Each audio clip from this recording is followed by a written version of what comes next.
성경 갈라디아서 3장 같이 공부하시겠습니다. 3장은 좀 더 내용이 많은데요. 1, 2장보다 더 이제 본격적으로 이 율법과 복음 이거를 비교하는 것이기 때문에 내용이 많아서 제가 1, 2장 같은 경우에는 좀 우리 시대에 좀 교훈이 될 만한 이야기를 많이 드렸는데 3장은 그냥 갈라디아서 자체 이야기를 좀 더 많이 해볼게요. 이 3장에서는 결국 이거를 좀 아셨으면 좋겠어요. 이 갈라디아서는 갈라디아에 있는 사람들에게 보낸 거잖아요. 이 갈라디아는 이방인이죠.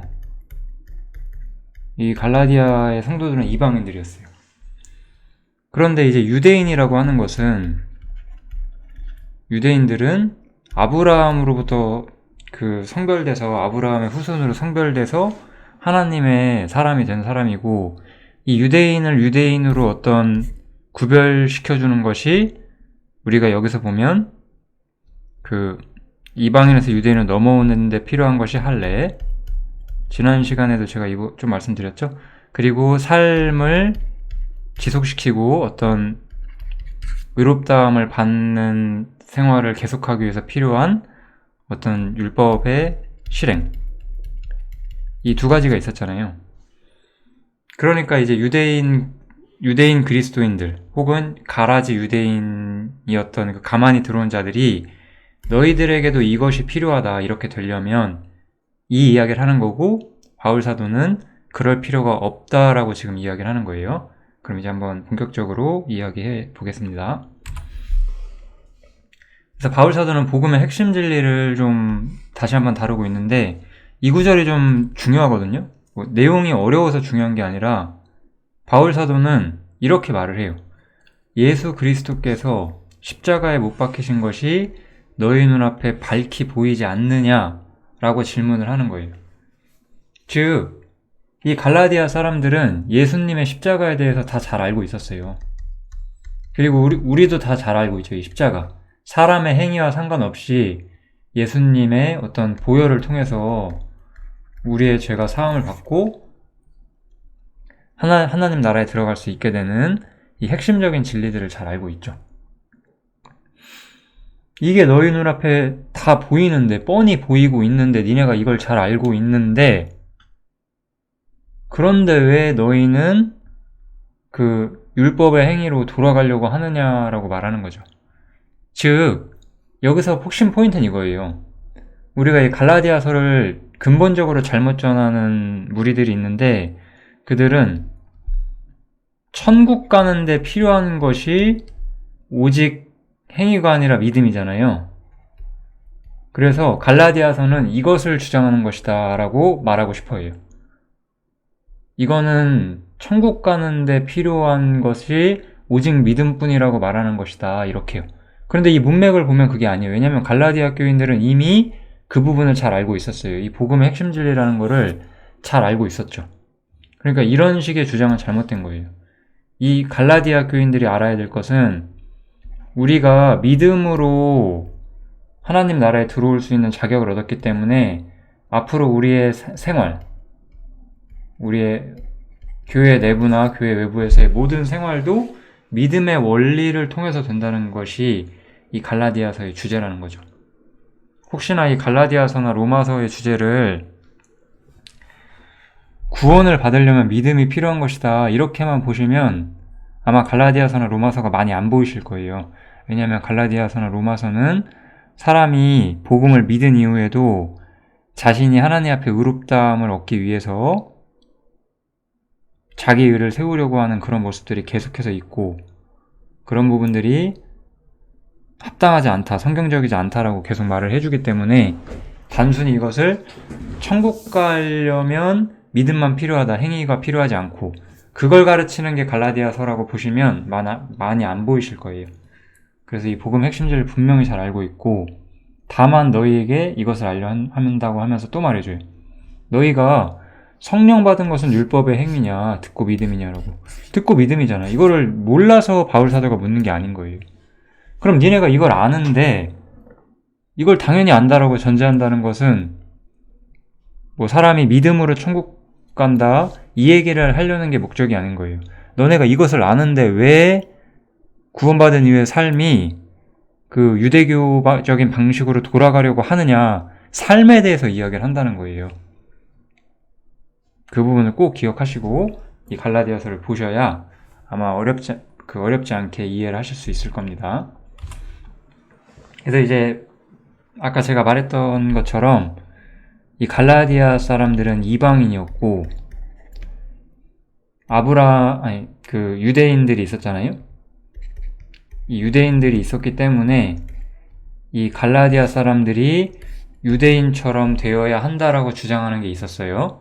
그런데 이제 그게 아니라는 걸 설명하기 위해서 바울 사도는 이 유대인들을 바라지 않고 더 앞으로 가서 아브라함에 대한 이야기를 이제 시작을 합니다. 그런데 이 창세기를 인용을 하죠. 아브라함이 하나님을 믿음에 이것을 그에게 의로 정하셨다 함과 같으니라. 그런즉 믿음으로 말미암은 자들은 아브라함의 아들인 줄 알지어다 라고 하면서 이 유대인들, 이 거짓 교사들이 전해왔던 유대인이 되는 방법, 할례만 쓸게요. 계속 쓰면 많으니까. 이런 어떤 유대교적인 어떤 절차, 의식, 행함이 아니라 믿음으로 우리는 아브라함과 같이 되는 것이다. 왜냐하면 아브라함이 하나님을 믿음으로 의로 여김을 받았다라고 성경은 분명히 말하기 때문이다. 이렇게 설명을 하는 거예요. 너무나 확실하게 말을 하고 있죠. 아브라함은 믿음으로 의롭다함을 받았어요. 의롭다함을 받는 것은 단순히 죄사함 받는 것보다 더 높은 개념이라고도 제가 여러 번 말씀을 드렸던 것 같고, 그래서 아브라함이 오직 믿음으로 의롭다함을 받았기 때문에 우리도 믿음으로 의롭다함을 받는다는 거죠. 그런즉 믿음으로 말미암은 자들은 아브라함의 아들인 줄 알지어다. 요 말씀이 그거죠. 우리 아브라함이 믿음의 조상이 된다라고 성경은 분명히 말을 해주고 있죠. 그러면서 이제 또 하나님이 이게 이방인들이잖아요. 우리도 이방인이죠. 그죠? 하나님이 이방을 믿음으로 말미암아 의로 정하실 것을, 하나님께서는 이게 중요한 주제죠. 이 갈라디아서에서 유대인뿐만 아니라 이방인들도 믿음으로 말미암아 의로 정하실 것을 성경이 미리 알고 먼저 아브라함에게 복음을 전하되라고 분명히 말을 하고 있는 거예요. 아브라함만 믿음으로 된 것이 아니고 이스라엘 중에서 왜 그들이 가라지가 많았어요. 그들이 믿음이 없었고 로마서 10장을 예로 들면 힘써 자기 의를 세웠기 때문이잖아요. 하나님의 의를 받아들이지 않고. 그것처럼 이제 모든 이방인들, 모든 열방도 믿음으로, 아브라함처럼 믿음으로 발미암아 의롭다함을 받게 될 거라는 거예요. 그것을 성령님께서는 미리 알고 계셨기 때문에 말씀을 창세기에 기록을 해두셨다라고 지금 바울 사도는 말하는 거죠. 이 구약의 영감을 바울 사도가 지금 논하고 있죠, 여기서. 그래서 모든 이방이 너를 인하여 복을 받으리라 하였으니 성경에는 아브라함을 통해서 모든 족속에게 복이 있을 것이라고 분명히 말을 해요. 이 말이 바로 지금 이 주님에 의해서 성취되게 되는 바로 그것에 대한 예언이었다라고 말을 하는 거예요. 아브라함에게 주어진 약속이 있었죠. 모든 족속이 너를 인하여 복을 받을 것이라 라는 약속을 아마 성경을 좀 보시는 분들은 다 아실 거예요. 이건 지금 찾지 않겠습니다. 이 부분은 다 아실 거라고 믿고, 혹시 모르시면 창세기 12장부터 한 17장까지 쭉 읽어보시면 여러 가지 약속들이 나와요. 그래서 여기에 보면 모든 열방이, 모든 족속이 아브라함 때문에 복을 받을 거라고 적혀 있어요. 그것이 성경이 미리 전한 복음이다라고 말을 하는 거예요. 이게 복음이었어요. 우리 이런 얘기를 좀 정확히 아셔야 돼요. 아브라함이 무슨 과거, 현재, 미래의 모든 죄가 사함을 받았다. 이런 걸 배우지 않았어요. 아브라함은 하나님의 축복이 모든 열방에게 주어질 거라는 것을 단순하게 믿음으로써 하나님께 구원을 받았다는 거죠. 물론 이 사람의 양심 가운데도 죄에 대한 문제, 우상에 대한 문제가 있었을 거예요.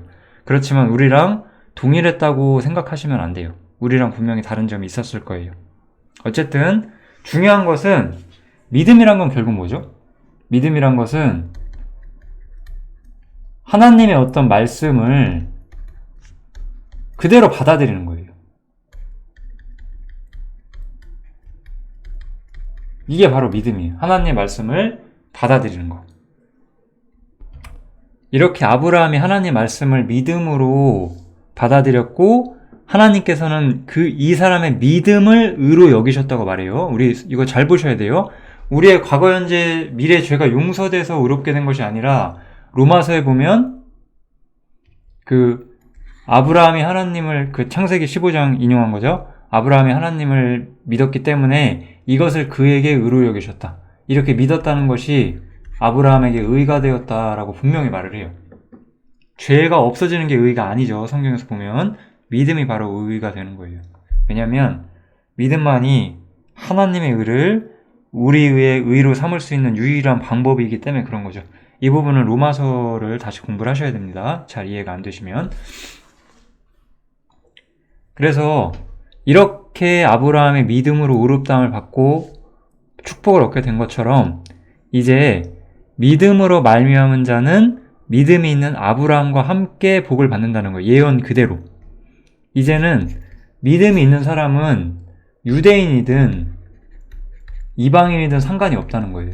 이들은 믿음을 가졌기 때문에 믿음이 있었던 아브라함과 같은 복을 얻게 될 것이다 라고 말하면서 유대적인 방식을 통해서 하나님 앞에 의롭다함을 받는 것을 이 복음 안에 집어넣으려고 하는 이 거짓 교사들의 시도, 이것을 바울 사도는 아주 정교한 방식으로 변론을 하고 있는 거죠. 그렇기 때문에 우리가 유대적인 시스템이 교회 안에 들어와서 그것을 통해서 의를 추구하는 방식은 성경적이지 않은 거예요. 항상 그것을 이해하시면 좋겠습니다. 그럼 유대적인 방식은 뭘까요? 다시 한번 좀 이야기를 해보면 유대적인 방식이란 건 어떤 걸까요? 제가 구체적으로 방식의 행위로 무엇이다 이것보다는 그냥 우리 마음의 정서에 대해 좀 설명을 드리면 유대적인 방식이란 것은 자기의를 세우고자 하는 거죠. 자기의. 어떤 사람들은 봉사를 하면서 그걸 전부 다 자기의로 세워요. 내가 이 교회에 얼마나 많은 걸 했는지 아냐. 자기가 뭔가 되게 많이 했다는 걸 자꾸 말하고 싶어 해요. 이게 자기의예요. 이것은 율법 때문에 들어오게 되는 거죠. 율법적인 삶이라는 것을 스스로 증명하는 태도예요. 이런 것들은. 아마 어떤 점에선 되게 숨기고 싶어 할 거예요. 자신이 겸손하다고 하나님 말고는 아무것도 없어요. 이렇게 말하고자 하는데 그러다가도 이 숨어져 있는 자기가 계속 나와요. 이런 사람들은. 아마 아실 거예요. 이런 교회 다니시는 분들 아마 더 잘 아실 것 같아요. 우리 교회 형제님들은 이러신 분들 없잖아요. 저랑 지금 같이 교제하시는 형제님들 중에서는. 왜냐면 우리는 자신의 바닥을 본 사람들이 너무 많으니까. 그런데 이제 이런 자기로 뭉쳐있는 사람들이 있죠. 그래서 이런 것들은 다 필요 없고 오직 믿음으로 의롭다함을 받는다라고 분명히 선포하고 있다. 바울 사도가 이렇게 주장을 하고 있죠. 그러면서 무릇 율법 행위에 속한 자들은 저주 아래에 있다라고 다시 한번 이야기를 해요. 율법의 요구라는 거는 항상이 중요해요. 항상. 내가 어떤 점에서 자기 의를 주장하는 순간에 나는 율법을 분명히 준수하지 못하는 부분이 있거든요. 이거 없다고 주장할 수 있는 인간 없잖아요. 그러니까 내가 자기 의를 주장하는 순간에 율법을 준수하지 못하는 쪽에서 정죄가 임하게 되고 이 정죄는 사실 죽음이죠. 저주죠. 이거를 우리가 확실하게 알게 되잖아요. 그래서 율법 행위에 속한 자들은 항상 저주 아래 있는 거예요. 왜냐하면 율법처에 기록된 대로 항상 행하지 않는다면 온갖 일이죠. 그리고 한 개도 빠짐이 없어야 돼요. 그런 사람들은 저주 아래 있기 때문에 그렇다. 바울사도 분명히 이야기하죠. 율법이 들어오는 순간 우리는 무조건 정죄와 저주를 경험하게 돼요. 당연히 그리고 율법으로는 의롭게 될 수가 없죠. 바울사도는 이것을 다시 한번 이야기를 해주고 있어요. 하나님 앞에서 아무나 누구든지 율법으로 말미암아 의롭게 되지 못할 것이 분명하다라고 말을 하면서 구약성경 하박국을 이용을 하죠. 이는 의인이 믿음으로 살 것이다 라고 이야기하는 거예요. 여기서 그럼 구약성도의 삶을 좀 제가 설명을 드려볼게요. 그럼 구약성도는 어떻게 살았냐?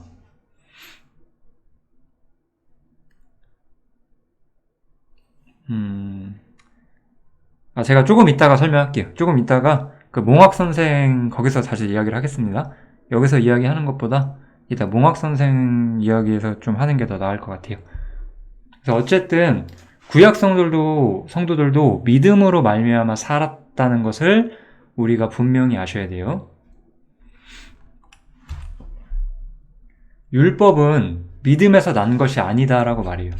믿음과 율법이란 것은 근본적으로 어떤 반대가 되는 경향성을 가진 것이고 서로 어떤 공존할 수 없는 거예요. 이를 행하는 자는 그 가운데서 살리라 하였다고 말을 해요. 율법을 행하는 자는 그 가운데서 살아야 되는 것이고 그거는 저주가 임한다는 거죠. 그래서 그리스도께서 우리를 위하여 저주를 받으셨다라고 말하죠. 이 십자가가 뭔지를 다시 한번 설명하고 있는 거예요. 율법은 무엇이냐? 율법은 나에게 저주를 가져와요. 그런데 이 나에게 임할 저주를 예수님이 여기 개입을 하신 거예요. 그래서 예수님이 저주를 받으시고 십자가에 달리신 거잖아요. 여기서 예수님의 십자가는 율법에 대한 저주였다라고 지금 분명히 바울사도는 말을 하고 있어요. 신명기에 이 말씀이 있는데 기록된 바 나무에 달린 자마다 저주 아래 있는 자라 하였습니다. 예수님께서 십자가, 나무죠. 나무에 달리셨죠. 그래서 이것은 저주를 받는 것을 상징하고 예수님께서 율법의 저주를 우리 대신 담당하신 것이다 라고 말하는 거예요. 그러면 이 말은 뭘 의미하나요? 율법의 저주를 예수님이 대신 담당하셨는데 어째서 우리가 율법의 원칙으로 살아가려고 하느냐라고 바울사도는 묻고 싶은 거예요. 그거는 주님이 우리 대신 저주를 받고 십자가에 달리시게 하신 거잖아요. 그런데 어떻게 그 생활을 다시 시작하려고 하는 것이냐라고 묻고 있다. 이렇게 보시면 될 것 같아요. 이는 그리스도 예수 안에서 아브라함의 복이 이방인에게 미치게 하고 이제 이야기가 나오죠. 결국 믿음이란 것은 그리스도 예수 안에서 아브라함에게 주어지려고 했었던 그 복 있죠? 그것이 이제 이방인에게도 미치게 하는 것이다 라고 말을 하는 거예요. 이게 제가 말했던 유대인과 이방인의 원리죠. 원래 아브라함이 믿음으로 의롭다함을 받았고 이제 이 아브라함의 후손들이 자신들이 육신적으로 아브라함의 후손이라는 것을 가지고 약간 일종의 선민의식에 빠져 있었죠. 자신들이 하나님의 백성이라고. 근데 이런 육신적으로 하나님의 선민의식 갖는 건 중요하지 않고 아브라함의 믿음을 가진 것처럼 이제 믿음을 가진 사람들은 무엇이다? 이 아브라함의 후손이다 라고 성경은 이야기를 하는 거죠. 그래서 아브라함의 복이 이방인에게 미치게 되는 것이고 이것은 또한 성령의 약속도 함께 받는 것이다 라고 이야기를 하는 거죠. 근데 이제 성령에 대한 약속과 성령의 역사 이 부분은 3장에서는 추가적인 언급이 없어요. 4장, 5장에서 좀 부분적으로 추가되는 언급들이 있죠. 이거는 그래서 지금은 제가 성령에 대해서는 여기서는 언급을 안 하도록 하겠습니다. 그래서 이번에 이제 약간 논제를 바뀌어서 이제 이 율법이 무엇이냐를 다시 한번 좀 이야기를 해요. 약속과 더불어서. 이번에는 좀 다른 방식으로 설명을 하고 있는데, 여기서 중요한 것은 아브라함에게 하나님께서 약속을 하신 시기와 이제 모세를 통해서 율법을 준 시기 사이에 시간차가 있고 약속이 먼저 주어졌다라는 이야기가 좀 나오거든요. 이것을 아시고 한번 좀 쭉 살펴보겠습니다. 형제들아, 사람의 예대로 말하노니 사람의 언약이라도 정한 후에는 아무나 패하거나 더하거나 하지 못하느니라. 우리가 뭐 그냥 하찮은 약속은 참 잘 어길 수도 있지만 그런 것도 사실 올바르지 않은 것이고, 뭐 예를 들어 무슨 뭐 중요한 계약 같은 걸 하면 그런 게 패하거나 더할 수 없죠. 이거 당연한 거예요. 사람 사이에서도 어떠한 언약이 체결되면 아무거나 더하거나 뺄 수가 없어요. 바울 사도는 이렇게 이야기 시작하면서 이 약속들은 그러니까 뭐죠? 약속들 정리 한번 해볼게요. 앞에서 설명한 게 뭐냐면 믿음을 통해서 이방인들에게 복이 주어진다는, 또 성령이 주어진다는 약속이죠. 이 약속들은 아브라함과 그 자손에게 말씀하신 것인데, 그러니까 우리 이스라엘 민족이 이걸 착각해서 아브라함과 그 자손들이라고 착각을 한 거예요. 그래서 아브라함의 자손들인 그 이스라엘에게 그런 복이 있었다고 약간 착각을 한 것 같아요. 그런데 바울 사도는 여기서 정확히 언급을 하죠. 여럿을 가리켜 그 자손들이라 하지 아니하시고, 보이죠? 여럿을 가리켜 그 자손들이라 하지 아니하셨대요. 오직 하나를 가리켜 내 자손이라 하셨으니 곧 그리스도라, 이거예요. 창세기에 보면 아브라함과 그 후손에게 영원한 언약을 세운다라는 그런 약속들이 나와요. 근데 이 후손이 그 아브라함의 씨로 태어나는 아브라함, 이삭, 야곱으로 해서 12지파로 흩어지는 이 이스라엘 민족 전체가 아니라 약속된 한 명의 후손이 있을 것이고, 이 후손에게 주어진 약속이다라고 말하는 거예요. 그럼 이 후손은 누굴까요? 다 아시잖아요. 예수님. 아브라함과 다윗의 후손인 예수님. 바로 이 예수님, 그리스도를 말을 하는 거예요. 그래서 이 그리스도께 바로 그 하나님의 약속들이 주어지게 된다는 거예요. 이방인들이 복을 얻게 되는 약속들이. 누구를 통해서? 예수님을 통해서. 예수님이 십자가에 죽으시고 부활한 이후부터 이방인들에게 값없이 주어지는 복음이 세상에 완전히 공개되잖아요. 그것을 그리스도께 주어진 약속이었다라고 바울 사도는 해석을 하고 있죠. 바울 사도는 정말 당대 최고의 성경 해석자였다고 우리가 볼 수가 있어요. 창세기에서 엄청난 복음의 비밀들을 끌어오고 그것을 통해서 그 신약교회의 비밀들을 정립한 굉장한 사람이죠. 그래서 이렇게 그리스도로 말미암아 모든 사람의 믿음으로 복을 얻게 된다는 것을 분명히 성경은 설명을 해줍니다. 행위가 아니라요. 이게 포인트죠. 그리고 아까 말한 것처럼 사람의 언약도 폐허해줄 수가 없었어요. 그렇다면 하나님이 미리 정하신 언약을, 아까 제가 처음에 말씀드렸죠? 이 언약이 먼저 왔어요. 왜냐하면 이건 아브라함 때 이미 약속을 했으니까. 그럼 우리 언약은 더하거나 폐할 수 없었잖아요. 그렇다면 430년 후에 생긴 율법이 이제 모세 때 왔죠. 이거를 없이 하지 못한다는 거예요. 그러니까 율법이 들어왔다고 해서 하나님의 언약, 아브라함에게 주어진 그 언약이 절대로 변화될 수 없다는 거죠. 그 약속이 헛되게 될 수가 없다라고 성경은 분명히 이야기를 해줘요. 그래서 만일 그 유업이 율법에서 난 것이면 약속으로 난 것이 아닐 것이다 라고 이야기를 하죠. 아까 제가 믿음과 율법은 항상 반대되고 그 양립할 수 없다라고 제가 말씀드렸죠.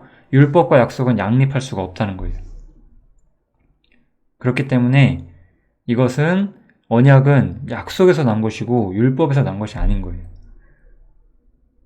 그러나 하나님의 약속으로 말미암아 아브라함에게 은혜로 주신 것이라 이렇게 분명히 말을 하죠. 분명히 아브라함에게 약속으로 주신 거예요. 약속은 절대로 폐하해줄 수 없다는 거예요. 우리는 이런 것들을 믿으셔야 돼요. 우리의 행위보다 하나님의 약속이 훨씬 더 중요한 거예요. 우리가 이제 해방이라는 문제를 좀 다루고자 할 때 이 해방이 경험적으로 안 믿어지는 이유는 뭘까요? 이 하나님의 약속보다 내 행위가 이게 더 커 보이는 거죠. 내 심리적으로. 그게 아니죠. 하나님 나를 의롭다 하셨다는 그 말씀이 훨씬 더 큰 거예요. 그것을 이해하기 위해서는 내가 죽어야 돼요. 내가 죽을 수밖에 없는 존재라는 것을 받아들일 정도로 내려갈 필요성이 있을 거예요, 아마도. 아무튼 약속은 폐해줄 수가 없어요. 그렇다면 율법은 왜 더해지는 것이냐? 약속에 폐해줄 수 없는데 그렇다면 율법이 왜 더해지는 것이냐?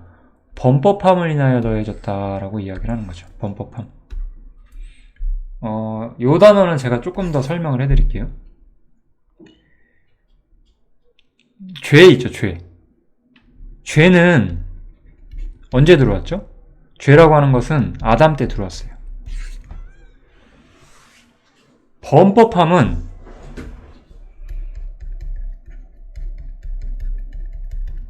범법함은 율법이 들어온 이후에 들어왔어요.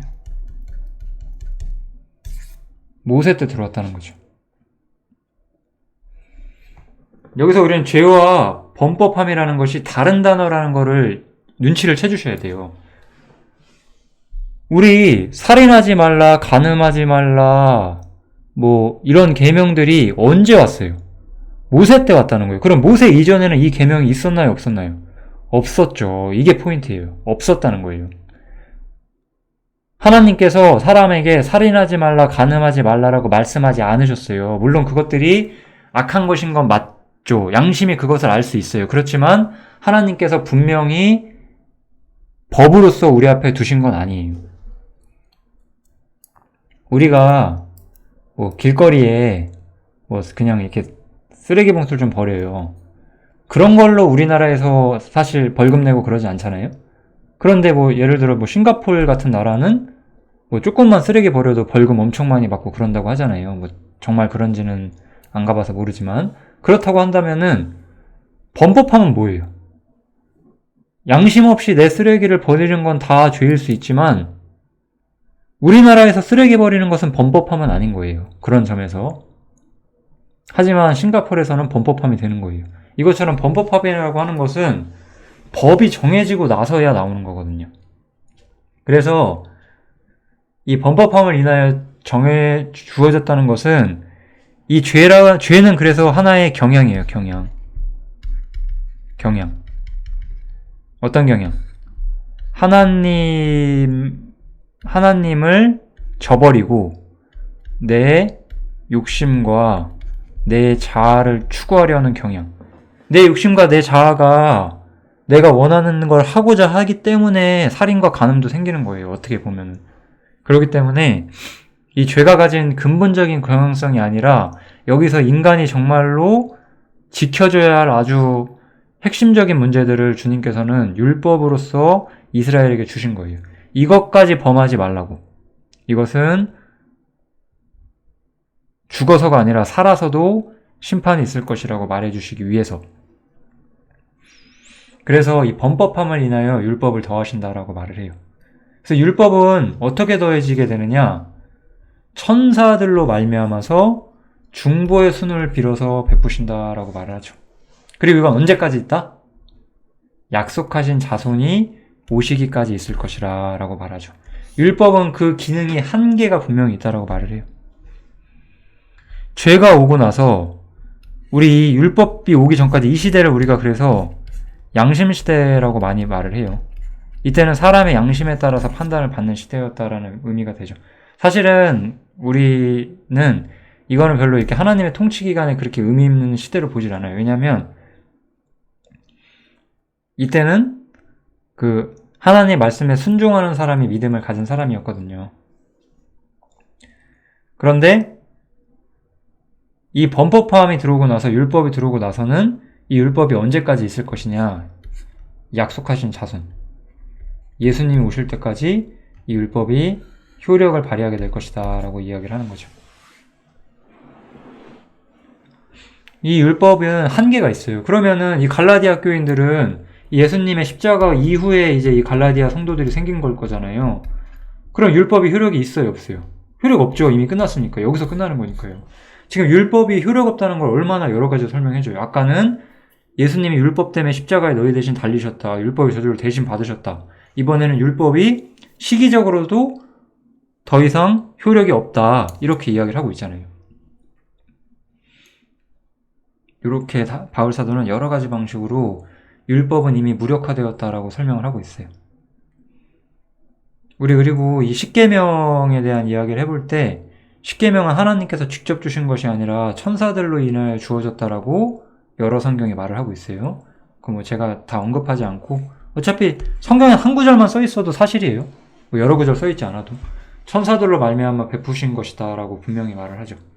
율법은 하나님이 사람에게 직접 주신 게 아니라 그의 어떤 사자들, 이 천사들을 통해서 주신 거고, 중보의 손을 빌어 베푸셨다라고 말을 해요. 중보라는 건 무엇이냐? 이것도 좀 설명을 해야 되겠네요. 좀 지우고 다시 설명을 하겠습니다.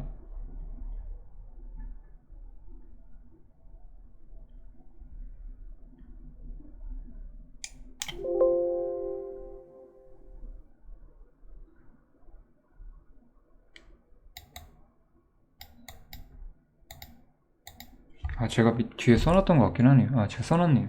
괜히 지우고 있었네, 힘들게. 다시 한번 그래도 앞에서 설명해보자면, 중보라는 것은, 이게 이제 우리 중보기도에서 약간 좀 많이 오해를 하시는데, 중보는 이 가운데서 이 협상을 중재하는 사람이에요. 중재하는 사람. 그래서 중보라고 하는 것은 계약 관계에서 우리 가장 이해하기 쉬운 것은 그거예요. 부동산 중개인 같은 거예요. 이쪽에 계약할 사람이 한 편이 있고 이쪽에 계약할 사람이 한 편 있을 때 이 두 사람의 계약을 중간에서 이어주는 역할, 그것이 바로 중보예요. 그래서 지금 여기서는 율법이라고 하는 이 언약을 하나님과 사람이 체결한다라고 말하는 거예요. 이것도 좀 유심히 보셔야 돼요. 되게 재밌는 부분이거든요. 계약이라는 것은 양쪽의 동의하에 체결되는 거예요. 어쨌든지 간에. 뭐 한쪽이 불리할 수 있겠지만 어쨌든 양편에서 다 자신들에게 유리하다고 생각하기 때문에 그 계약을 체결하는 거죠. 그러면 그래서 이 하나님과 이스라엘 백성이 계약을 해요.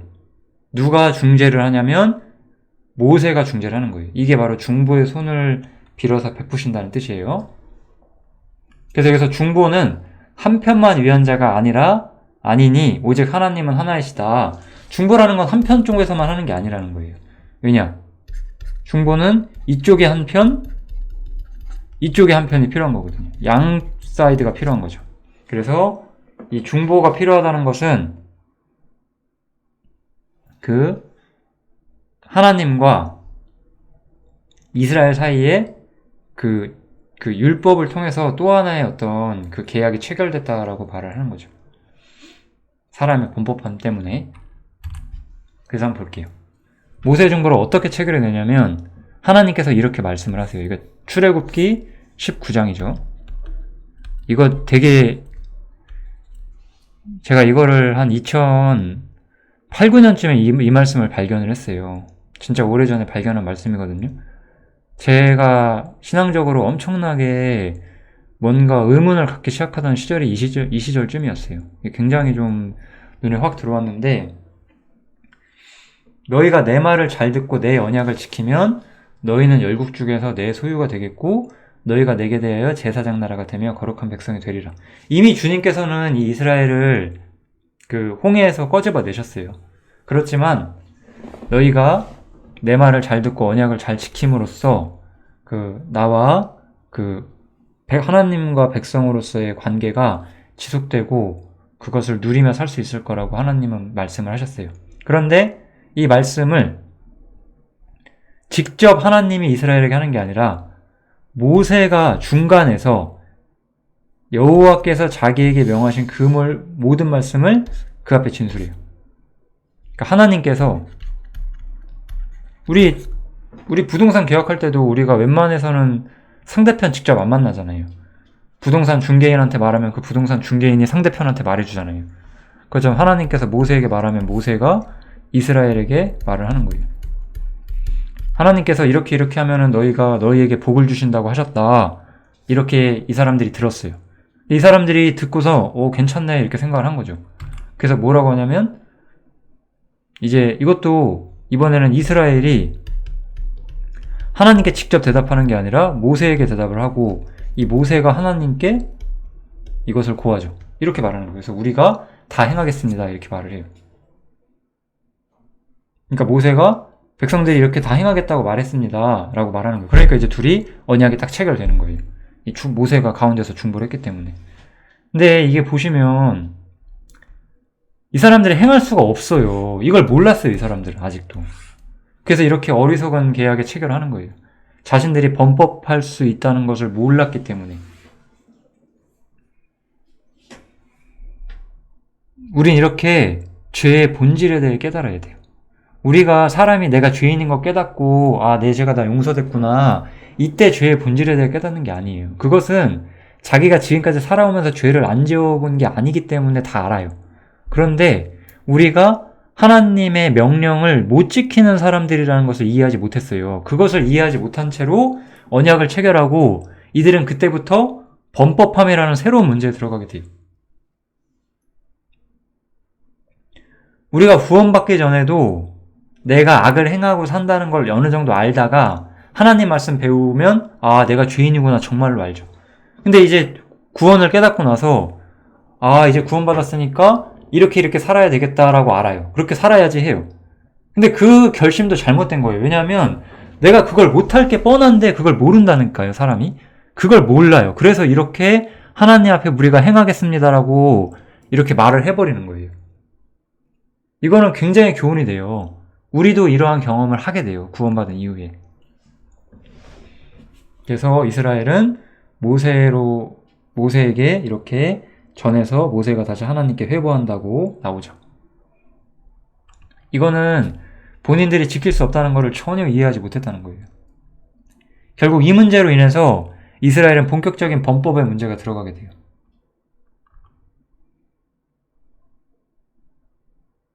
이들은 이제 하나님께서 나를 이렇게 엄청난 표적으로 홍해를 갈라서 우리를 끄집어내 주셨기 때문에 이제 내가 하나님 말씀만 잘 들으면 더 복 받을 수 있으니까 그렇게 해야지. 하나님 그렇게 할게요. 이렇게 계약 체결했어요.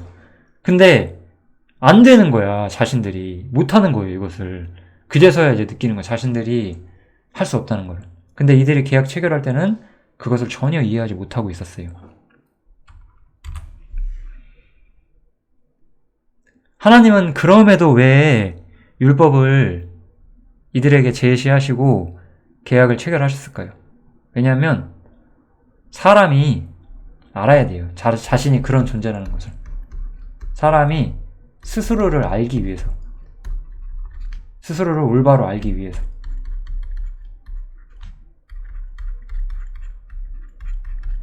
이게 바로 율법이 들어온 진짜 이유다라고 보시면 돼요. 율법이 하나님의 약속들을 거스리는 것이냐? 결코 그럴 수는 없다라고 이야기를 하는 거죠. 율법은 원래 순종하면 살게 하는 거예요. 여기서 살게 한다는 것은 이것도 오해하시면 안 돼요. 그러니까 순종하면 살게 한다, 순종하면 천국 간다 이게 아니고 살게 한다는 표현은 성경에서 이들이 그 삶을 누릴 수 있는 힘을 말하는 거예요. 삶을 누릴 수 있는 것. 우리가 언제 살 만난다 이런 말 하죠? 인생 재밌을 때 그런 것처럼 율법을 내가 지킨다면 나는 하나님의 호의와 축복을 내 정말 이렇게 곁에 두르고 빛 가운데 살 수가 있단 말이죠. 그렇게 생각하면서 이 사람들이 율법을 체결한 거예요. 그런 게 원래 율법의 본질이었지만 실제로는 우리가 율법을 못 지키기 때문에 죄가 들어오게 되는 거죠. 범법이. 의가 반드시 율법으로 말미암아 쓸 것이다. 만약에 할 수 있었다면. 그런데 못하니까. 그래서 여기서 이제 만약에 너희가 할 수 있었다면 정말로 율법은 너희에게 축복을 줄 것은 맞았다. 그러나 라고 이야기하는 거죠. 그러나 성경은 모든 것을 주의 아래 가둔다 라고 말하는 거예요. 우리는 율법을 지키지 못하고 사실 율법은 우리를 주의 아래 가둬버려요. 우리가 구원받기 전에 살인하고 간음해요. 물론 우리가 진짜로 살인하고 간음하지 않았겠지만 웬만한 사람들은 우리 대부분은 마음으로 그것을 어겼죠. 그럼 구원받은 이후에는 이제 이런 거 하면 안 되겠구나 알아요. 근데 안 할 수 있나요? 그렇지 않단 말이죠. 그것을 우리가 배워야 되는 거예요. 성경이 모든 것을 죄 아래 가뒀다는 것을, 우리가 결코 이 문제로부터 자유로울 수 없었다는 것을 이들이 먼저 가르친 거예요. 하나님은 이것을 통해서, 이 역사를 통해서 우리에게 똑같은 걸 가르치려고 하는 거예요. 우리도 똑같은 사람이라는 것을. 그래서 성경은 모든 것을 죄 아래 가둬요. 우리도 똑같아요. 결국 이건 뭐죠? 인간의 행위로 하나님 앞에 의롭다함을 받는 상태까지 올라갈 수 없다는 거예요. 우리가 이제 구원받았으니까 이렇게 살면은 하나님 앞에 정말 당당하게 살 수 있을 겁니다 라고 누군가 가르친다면 그것은 거짓말이다 라고 말씀할 수 있으셔야 돼요. 절대 안 돼요. 거짓말입니다. 그것은. 제가 갈라디아서 1장 2장에서 말한 것처럼 어떤 사람이 행위 조금 발전할 수 있어요. 90 정도는 그럴싸하게 살 수 있어요. 10 남죠? 정죄 임합니다. 임하게 돼 있어요. 99.9를 한다고 해도 0.1 때문에 정죄가 임해요. 결국 사람이 겉만 번지르해질 뿐 정말 마음까지 하나님 앞에 깨끗해지지 않아요. 이게 사람의 실체거든요. 율법은 우리한테 그걸 가르쳐요. 왜? 믿음으로 말미암아 약속을 믿는 자들에게 의가 주어진다는 것을 알게 하시려고요. 이제 우리가 죄를 사함받는 문제뿐만 아니라 우리가 의롭다함을 받는 문제, 하나님 앞에서 당당하게 나아갈 수 있는 문제, 하나님의 호의를 누리는 문제, 이 모든 문제에서 우리에게 필요한 의는 우리의 행함에서 오는 게 아니에요. 믿음에서 옵니다. 갈라디아서는 그것을 교리로서, 이 기독교가 꼭 지켜야 하는 교리로서 우리한테 설명을 해주고 있어요. 율법은 이래서 들어와요. 사람이 스스로 올바로 알기 위해서. 제가 옛날에 참 생명력이 없는 교회에 다녔던 시절에 그분들은 항상 행위를 강조했어요. 그런데 언젠가 저는 이 출애굽기의 구절이 눈에 보였고, 제가 거기 있는 분들보다 못 살지 않았어요. 아마 그분들보다 제가 훨씬 더 열심히 살았어요. 그럼에도 전 훨씬 더 많은 정죄감 느꼈거든요. 왜냐하면 내가 완전하지 않다는 것은 나에게 항상 정죄가 임한다는 거예요. 거기 목사님들은 우리가 이렇게 점점점 잘 살게 되면 만족할 수 있다라고 말하는데 더 잘 살게 되면 더 답답해져요. 진짜로. 죽을 것 같죠. 그런 느낌이 있습니다. 그래서 사람이 자신은 정말 아무것도 아니고 결국은 모든 것을 믿음으로 얻는다는 것을 반드시 알아야 되기 때문에 그렇다고 율법은 설명을 해주죠. 그래서 율법이 들어오는 거예요. 그래서 율법은 뭐냐? 여기서 분명히 말을 해주죠. 몽학선생이다. 몽학선생. 몽학선생은 이 어린아이들을 가르치는 가정교사예요. 믿음이 오기 전에 우리가, 여기서 우리라고 하면 이제 이스라엘을 말하는 거죠. 바울 사도가 이스라엘 사람이었기 때문에 율법 아래 매인 바 되고 계시될 믿음의 때까지 갇혔느니라 라고 말하죠. 그럼 이거 보세요. 그럼 이 말씀이 우리가 또 이것을 단지 천국 가는 문제로 해석을 해버리면 그럼 구약 성도들은 믿음이 없었기 때문에, 계시될 믿음이 아니라 율법 아래 매였기 때문에 율법으로 천국 가는 건가요? 이렇게 말할 수 있단 말이죠. 그게 아니에요. 이들도 거듭나는 문제는 다 믿음에 있어요. 그런데 이들은 여전히 이거죠. 그러니까 쉽게 말하면 제가 아까 설명하려고 했다가 여기서 설명한다고 넘어갔던 부분 있죠? 우리 이렇게 여기를 구약이라고 하고 여기를 신약이라고 해볼게요. 거듭남이라는 문제에 있어서는 똑같이 믿음으로 거듭나요. 우리는 뭘 볼 수 있죠? 히브리서에서? 아주 고대의 구약 성도들, 아브라함이나 그 위의 사람들도 믿음으로 무언가를 했었다고 말을 해요. 그래서 사람이 거듭나고 하나님의 백성이 되는 문제는 거듭남에 달려있다라고 말해요. 여기서 그러면 뭘 말하려고 하는 것이냐? 이 통치를 말하려고 하는 거예요. 어떤 질서 안에 살고 있었냐? 다윗도 믿음으로 거듭났어요. 그런데 다윗은 복 있는 사람은 주의 율법을 즐거이 묵상하는 사람이라고 하죠. 율법을 잘 지켜서 천국 가려고 했다는 뜻이 아니에요. 이미 그 사람은 믿음으로 거듭났어요. 그런데 이 통치 원리에 있어서 완전한 믿음, 이 계시될 믿음의 때, 이 그리스도라는 완전한 믿음이 아직은 완벽히 계시되지 않았기 때문에 이들은 삶의 원리에 있어서 율법을 지켰어야 된다는 거예요. 다윗이 우리는 이미 율법으로부터 자유해졌으니까 율법 안 지켜도 돼, 이렇게 말할 수 없는 사람이라고. 왜냐하면 그 사람은 무려 유대인의 왕이잖아요. 이 율법을 수호했던 국가의 왕이었다고요. 그 사람은 율법을 지키면서 살았어요. 근데 다윗이 살인도 하고 간음도 하잖아요. 그 밧세바 취하려고. 그 외에도 여러 가지 실수를 하죠. 그 사람 율법 어긴 거 있어요. 그럼 이 사람이 율법 어겼기 때문에 망해요? 그거 아니죠. 우리도 마찬가지잖아요. 다만 보편적인 삶의 원리에서 여전히 다윗 같은 사람들은 율법이라는 거에 지배를 받았고, 왜냐? 계시될 믿음의 때까지는 율법 아래 갇혀 있었기 때문에.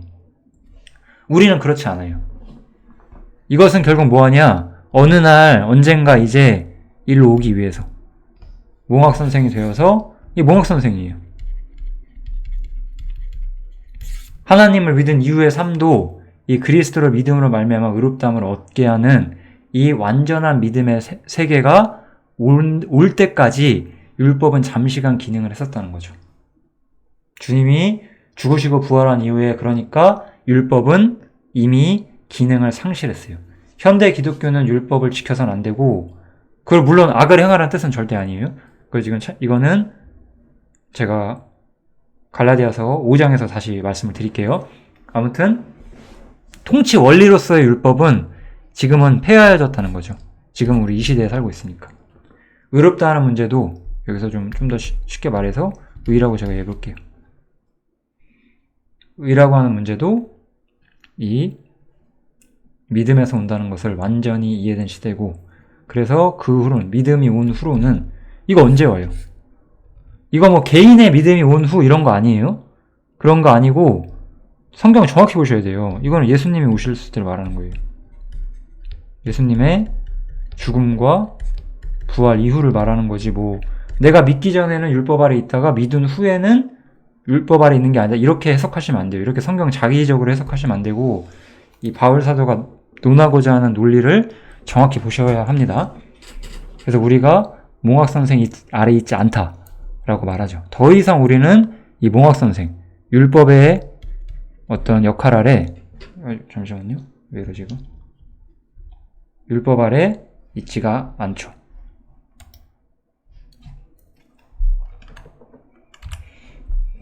이렇게 해서 이제 갈라디아서 3장은 끝나게 되고요. 이제 좀 결론적인 이야기 간단히 말씀드리고 끝내겠습니다. 너희가 다 믿음으로 말미암아 그리스도 예수 안에서 하나님의 아들이 되었다라고 말하죠. 우리 모세를 통해서 너희가 순종하게 되면 하나님의 백성이 된다라고 했어요. 그런데 이제 예수 안에서, 그리스도 예수 안에서 우리는 아들이 돼요. 그리고 여기서는 특별히 우리 아브라함을 통해서 축복을 받는다고 했잖아요. 그런데 아브라함과 같은 믿음을 가진 사람은 그 구약시대 때는 아브라함을 믿는 사람이 그 믿음의 원리로서 하나님의 사람이 되잖아요. 근데 이제 그게 아니라 이제는 이게 아브라함과 그 후손, 그 단 한 명의 후손이 그리스도죠. 이제 우리는 그리스도와 연결된 사람이 되고, 그래서 이제 하나님의 백성이 아니라 아브라함의 후손이 아니라 이제 하나님의 아들로 예수님의 어떤 그 형제로서 바로 주님과 연결되는 위치로 우리가 들어가게 된다는 거죠.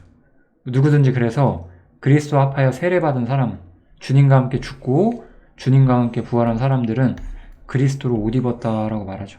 옷이라는 거는 외형이잖아요. 그래서 이 모세, 아브라함과 모세 같은 경우에는 특히 이제 아브라함 때부터 이미 할례는 들어오게 되죠. 아브라함처럼 이렇게 우리가 하나님의 백성이 되려면 할례가 필요했어요. 이제 우리는 이런 게 필요 없고 우리는 믿음을 통해서 이미 그리스도로 옷 입은 사람들이 된다라고. 하나님 앞에 합당한 사람. 그리스도는 영광의 옷을 입고 계시잖아요. 우리도 그렇게 하나님 앞에서 완전히 당당한 존재가 되었다라고 성경은 말을 해주는 거죠. 또한 아브라함보다 더 높으신 그리스도의 측면을 말을 해줘요. 너희는 유대인이나 헬라인, 이때 유대인이 뭐였어요? 이게 아브라함의 종으로서 얻었던 복이죠. 아브라함의 어떤 후손으로서. 근데 이제 아브라함의 후손은 이 측면이 아니라 너희가 유대인이든 이방인이든 종이든 주인이든 남자든 여자든 다 상관없이 그리스도 예수 안에서 하나가 되었다. 우리는 이제 그리스도 안에서 다 하나님의 기업을 얻는 자들로서 부르심을 받았다. 모든 것은 예수님에 대한 약속의 성취이다. 라고. 구약 성경이 바로 예수님에 대한 이야기, 너와 내 자손에게 복을 줄 거라고 하는 그 말씀대로 예수님을 통해서 모든 복이 임한다는 것을 여기서 최종적으로 정리하면서 갈라디아서 3장에 마치게 되죠. 그래서 너희가 그리스도께 속한 자면 너희는 이제 믿음으로 아브라함의 자손의 위치가 된, 그러니까 아브라함의 자손이라는 이 예언이 육신의 후손을 말하는 것이 아니라 이 믿음으로 같은 믿음을 가진 유대인이든 이방인이든 상관없이 믿음을 가진 모든 사람들이 이 예언대로 기업을 얻을 후사라고 설명을 해주고 있는 거예요. 율법과 믿음에 대한 아주 정교한 비교를 하는 것이 갈라디아서 3장이에요. 생각보다 내용이 많이 어렵다고 저는 생각은 안 들고요. 좀 쉬워요, 생각보다. 그냥 편하게 쭉 읽으시면서 갈라디아서가 이런 얘기하는 책이구나 이런 거 아시면 좋을 것 같습니다. 갈라디아서 3장 여기서 마치겠습니다. 감사합니다.